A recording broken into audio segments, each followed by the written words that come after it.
여러분, 오늘도 손 위로 초대해 주셔서 감사합니다. 우리에게 주신 하나님의 말씀은 요한복음 20장 1절로 2절까지의 말씀입니다. 안식 후 첫날 일찍이 아직 어두울 때에 막달라 마리아가 무덤에 와서 돌이 무덤에서 옮겨진 것을 보고 시몬 베드로와 예수께서 사랑하시던 그 다른 제자에게 달려가서 말하되 사람들이 주님을 무덤에서 가져다가 어디 두었는지 우리가 알지 못하겠나이다 하니, 우리가 함께 읽은 본문을 읽을 때 성경은 보통 간단한 제목을 위에 써주고 있는데요. 뭐라고 쓰여 있나요? 여러분들이 가진 성경에는 살아나시다 이렇게 쓰여져 있습니다. 보통 3만 원 미만은 보통 잘 안 써져 있습니다. 살아나시다 라고 써져 있으면 아주 좋은 성경 가지고 계시는 겁니다. 여러분, 부활하면 어떤 게 먼저 생각이 나세요? 부활하면 가수가 먼저 생각이 나십니까? 아무리 예수님을 알지 못하는 사람이어도 예수님께서 죽으시고 3일 만에 부활하셨다라는 이야기는 다들 알고 있습니다. 하지만 많은 이들이 예수님의 부활을 단순히 허구야, 그거 거짓말이야, 지어낸 이야기야 라고 이야기하곤 하죠. 그런데 오늘 말씀을 통해서 예수님의 부활을 대하는 우리의 모습, 그리고 예수님의 부활의 증거들을 살펴보고, 예수님 부활 진짜 일어난 거구나, 실제 일어난 사건이구나 라는 믿음을 가지시는 여러분들이 되기를 바랍니다. 예루살렘 온 지방을 두루두루 다니시면서 가르치시고 치유하시고 전도하신 예수님은 십자가에 못 박혀 죽으셨습니다. 십자가에 못 박혀 그의 생을 마감했습니다. 많은 사람들이 보는 앞에서 십자가에 달리시고, 그리고 숨이 끊어지신 것을 확인하고 예수님의 시신은 십자가에서 내려올 수가 있었습니다.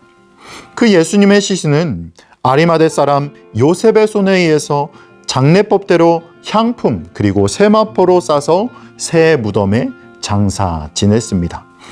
그리고 그 당시 무덤은 큰 돌로 막아 두었는데요. 물론 예수님의 무덤도 아주 큰 돌로 그 무덤을 막고는 예수님의 장례는 끝나게 됩니다. 그렇게 며칠의 시간이 지났을까요?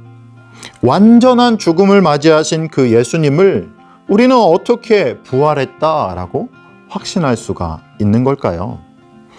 오늘 말씀에서는 예수님의 부활의 증거들이 3가지 나옵니다.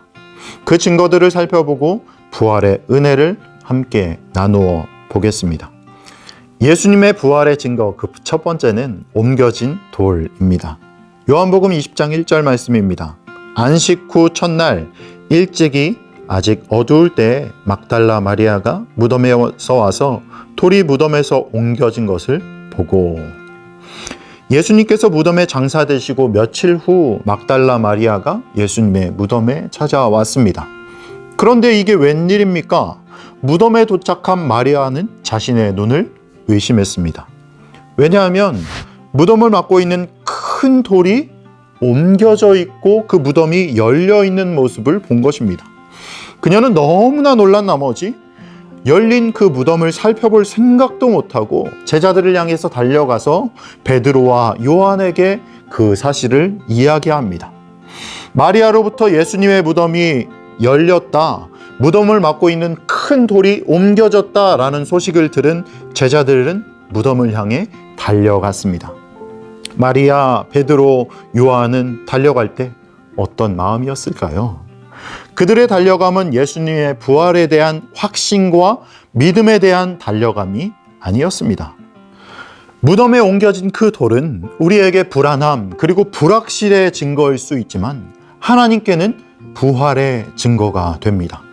오늘 말씀을 들으시는 저와 여러분 모두가 옮겨진 그 돌을 바라볼 때 불확실, 불안함이 아닌 믿음으로 말미암아 부활의 증거가 되어서 마리아와 제자들이 달려갔던 불확실과 그 불안함의 달려감이 부활을 증거하고 전하는 확신의 발걸음이자 달려감으로 변화되시기를 주님의 이름으로 축원합니다.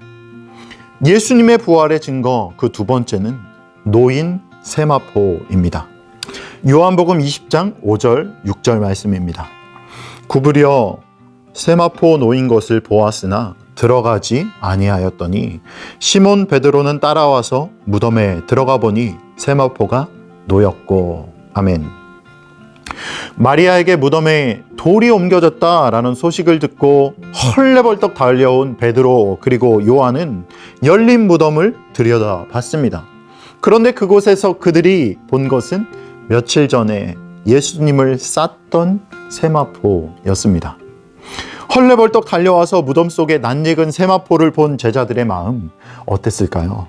그들이 바라본 그 세마포는 여전히 그들에게 있어서 불안함, 불확신의 증거였습니다. 그렇기 때문에 요한은 무덤이 열렸다라는 소식을 듣고는 가장 먼저 달려와서 무덤 속에 세마포가 놓인 것을 봤음에도 먼저 그 무덤 안으로 들어가지 못했습니다. 요한이 머뭇머뭇하고 있을 때 뒤에 헐레벌떡 달려왔던 그 베드로가 무덤에 놓인 세마포를 보고 들어갔습니다. 제자들이 바라본 그 놓인 세마포는 불안의 증거였지만 이것은 분명한 예수님의 부활의 증거가 됩니다. 십자가에 달리시고 죽으신 후 예수님을 감쌌던 그 세마포가 무덤에 놓인 것을 통해서 제자들이 바라봤던 놓인 세마포, 이것이 불안의 증거였다면 이제는 부활, 예수님 부활의 그 증거가 되어서 저와 여러분들의 삶 가운데서 믿음의 눈으로 바라보시고 그 바라본 것을 삶으로 살아가시는 저와 여러분들이 되시기를 주님의 이름으로 축원합니다. 아멘. 예수님의 부활의 증거 세 번째입니다. 머리를 싼 수건입니다. 요한복음 20장 7절로 8절 말씀이에요. 또 머리를 쌌던 수건은 세마포와 함께 놓이지 않고 딴 곳에 쌌던 대로 놓여 있더라. 그때야 무덤에 먼저 갔던 그 다른 제자도 들어가 보고 믿더라. 아멘. 예수님의 제자들 어떤 마음이었을까요? 불안한 마음, 또 불확신의 그 마음으로 무덤에 놓인 세마포를 바라봤을 겁니다. 아니, 예수님을 쌌던 그 세마포가 놓여 있는 것들을 바라보고는 우리 예수님의 시신을 누가 가져간 거야? 라면서 불안과 불확신으로 무덤 안을 샅샅이 살펴봅니다. 그때 그들은 예수님의 머리를 쌌던 그 수건을 발견했습니다. 이제 그들의 모습은 불안, 불확신의 모습에서 확신과 믿음으로 바뀌게 됩니다. 8절 말씀에 이 말씀이 나오죠. 그때야 무덤에 먼저 갔던 그 다른 제자도 들어가 보고 믿더라. 이제 믿게 되는 것입니다.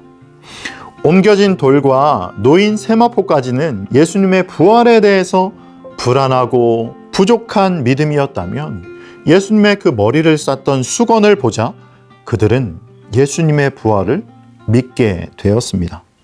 혹시 오늘 말씀을 듣는 여러분들 중에 예수님의 부활이 믿겨지지 않는다면 오늘 본문에 나타난 이 세 가지 증거를 통해서 제자들의 믿음으로 나아가서 자기의 집으로 돌아갔던 것처럼 말씀 듣는 여러분, 저와 여러분들도 부활의 확신, 그 믿음이 없다면 여러 증거들을 통해서 부활의 확신과 그 믿음을 가지고 여러분들의 삶의 터전에서 부활하신 예수 그리스도를 증거하시는 여러분들이 되시기를 주님의 이름으로 축원합니다.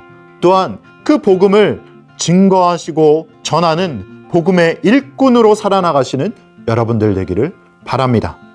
그런데 여러분, 예수님 왜 부활하셨을까요? 말씀 한 구절 읽고 마칠까요? 로마서 4장 25절이에요. 예수는 우리가 범죄한 것 때문에 내어줌이 되고 또한 우리를 의롭다 하시기 위하여 살아나셨느니라. 아멘. 예수님 부활하셨습니다. 예수님 여러분 의롭다 하시기 위해서 부활하신 줄 믿습니다. 기도하겠습니다. 하나님 감사합니다. 예수 그리스도를 우리에게 주시고 또 십자가에 못 박혀 죽게 하시고 우리의 죄를 위해서 죽으시고 우리를 의롭다 하시기 위해서 부활하심에 감사를 올려드립니다. 때때로 우리 삶 가운데서 예수님의 부활이 믿겨지지 않을 때 그 세 가지 증거들, 옮겨진 돌, 놓인 세마포, 머리를 쌌던 수건들을 통해 제자들이 부활의 증인으로 변화되었던 것처럼 우리도 예수 그리스도를 증거하는 복음의 일꾼으로 살아나갈 수 있도록 하나님 도우시고 함께하여 주시옵소서. 마음 가운데 믿음과 사랑과 은혜를 더하여 주옵시고 오늘 또한 그리고 앞으로도 매 순간순간 기쁨과 감사함으로 살아나가는 복음의 증인으로 살아갈 수 있도록 도와주시옵소서. 감사합니다. 사랑이신 예수님의 이름으로 기도드렸습니다. 아멘.